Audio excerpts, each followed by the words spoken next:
ఇప్పుడు వాళ్ళని ఈయన అవమానిస్తాడట అందరి ముందు నుంచోబెట్టి. అదే చెప్తున్నారు. అది అంటే ఏంటి వ్యవస్థ మీదన ఇప్పుడు నాకు అర్థం కాదు ఏంటంటే 12 ఏళ్ల నుంచి ఎవరు నడుపుతున్నట్టు పార్టీని నేను ఇవాళ నడుపుతున్నాను ఇప్పుడు ఏది తీసుకుంటారు అసలు అర్థం ఉంది ఎట్లాంటి మాటలు. ఆయన మాట్లాడేది అర్థం ఉండాలి కదా. ఇప్పుడు జగను ఎంతవరకు వాళ్ళ పార్టీలో జరిగిందంత నాకేం సంబంధం లేదు నేను ఇవాళ నుంచి యాక్టివిటీ చేస్తున్నాను అంటే నువ్వు ఒప్పుకుంటావా? అప్పుడు ఎటకారం ఆడతా నువ్వు?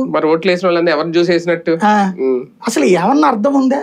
పార్టీ అసలు గ్రౌండ్ లెవెల్లో ఎవడూ నడపట్లా. అంటే మరి పార్టీ పగ్గాలు ఇంతవరకు ఎవరు చేపట్టినట్టు? అదే మరి నాగబాబు గారు చేపట్టినట్ట. బేసిక్ గా చెప్తుంది అదే. ఒక మామూలుగా పరిపక్వతతో కూడిన మాటలు మాట్లాడాలి. నేను ఇన్నాళ్ళు సీరియస్ గా తీసుకోలేదు, 12 ఏళ్ళు సీరియస్ గా తీసుకోపోవడం ఏంది? నువ్వే జగన్ అధికారంలోకి రానియకుండా ఉంటానని పార్టీ పెట్టానంటివి. తర్వాత మళ్ళీ నేను ఐడియాలజీ ఏంటి ఐడియాలజీ?